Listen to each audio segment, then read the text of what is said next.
all your motivation is laying out plans that are worth attaining and then observing yourself moving towards them.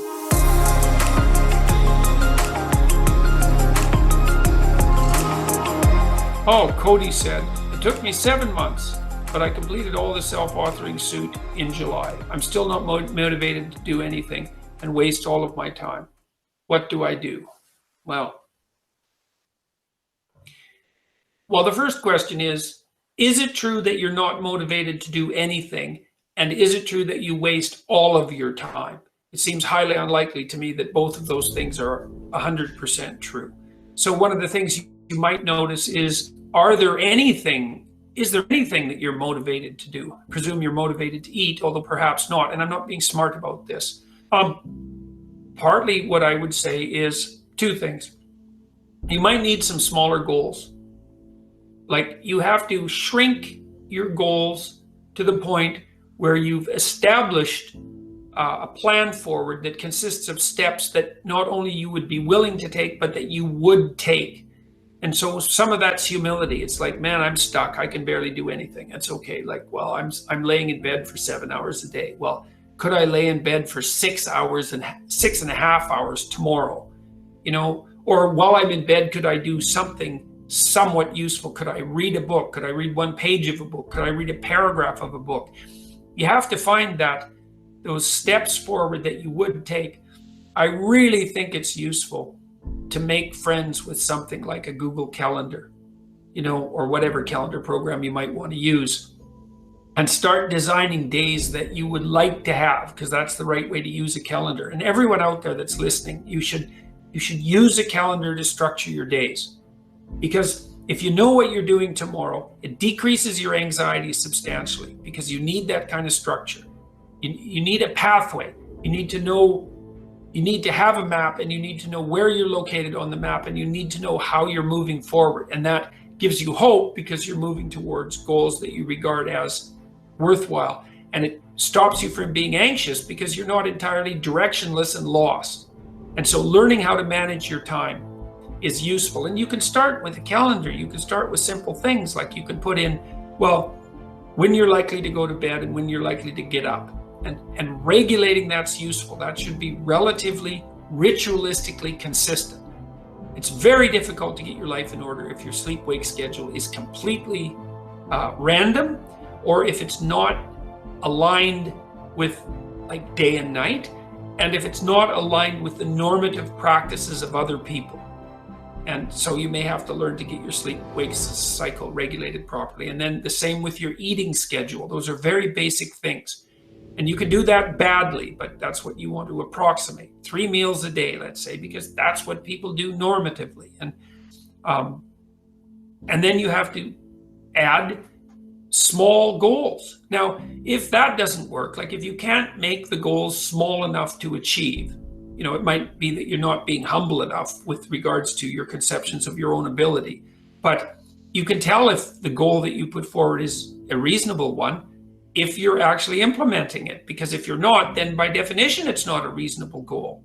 You know, like let's say you're sleeping all the time and your room is just a bloody complete disaster, you know, and you think, well, I should clean up my room. It's like, well, maybe you can't, but maybe tomorrow you could hang up 2 shirts, you know, or you could move 2 shirts from your bedroom to the laundry room, or you could bag up a bag of dirty clothes that you could conceivably take to a laundromat. And you just do that one thing, you know. If your room's a catastrophe and you do that one thing, and then you did one thing like that for 15 days or 20 days, maybe your place would be in order. And so the trick is to get the trajectory right. And Cody, if that doesn't work, then you're going to need to talk to somebody. You know, maybe you need a partner that you can discuss these things with, where you both have a commitment, like a mutual commitment to attaining a certain set of goals. You know, and that could be a friend, it could be somebody that you find online, it could be a professional. But if you find that you yourself you just can't get this going, then you're going to have to reach out to someone else to give you a hand. You know, because if you can't do it on your own, then, and maybe you shouldn't have to, then you have to reach out to other people. And so make your goals smaller. see if you can make friends with a schedule or a calendar. This is really important, all of you out there who aren't doing this. Like, I would say all of the people that I know who have become successful in any way use a structured means to organize their time. They have lists of things to do. Like, they have every day, there's a list of things to do that day. Every week, there's a list of things to do that week. Every month, there's a list of things to do that month. You know, at every level of temporal resolution, there's a sequence of plans, and those plans are implemented on a day-to-day basis. You cannot be, and successful isn't the right way of thinking about it, because I'm not thinking about, I'm not really thinking about rising up the corporate ladder. You know what I mean? And that's sort of what success has come to mean in our culture. That isn't what I mean. You can't have a life that you're going to find acceptable without that, because you need the vision and the plans to give you purpose and direction. That's where all your positive emotion comes from. All your motivation is laying out plans that are worth attaining and then observing yourself moving towards them. That's the source of most positive meaning. And then also, without that structure, you're so lost that you're going to be anxious and overwhelmed. It's really like being in a foreign country, like isolated and alone with no map. I don't know where the hell I am. I don't know what the hell I'm doing. The rains are going to come, the storms are going to come, and maybe it's winter, and I don't know where I am or where I'm going. And then the last thing, Cody, is like, rely on some other people, man. Maybe you'll be able to return the favor in the future. I know you'll feel bad maybe that you have to go to someone else. You'll feel weak and, that you're taking advantage of them. But people like to be helpful. They really do. And so it's a mark of trust in someone and confidence in them that you would ask to have a serious conversation with them.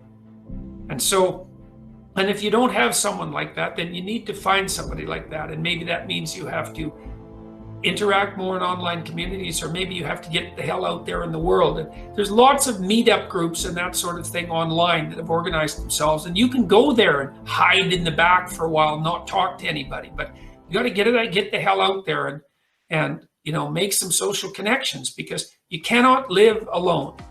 We're social creatures. And you need help, and maybe you'll be able to offer some help at some point in the future too. برای دیدن ویدیوهای بیشتر از دکتر جردن پیترسون روی دکمه سابسکرایب بزنید و در کانال یوتیوب ما عضو بشید.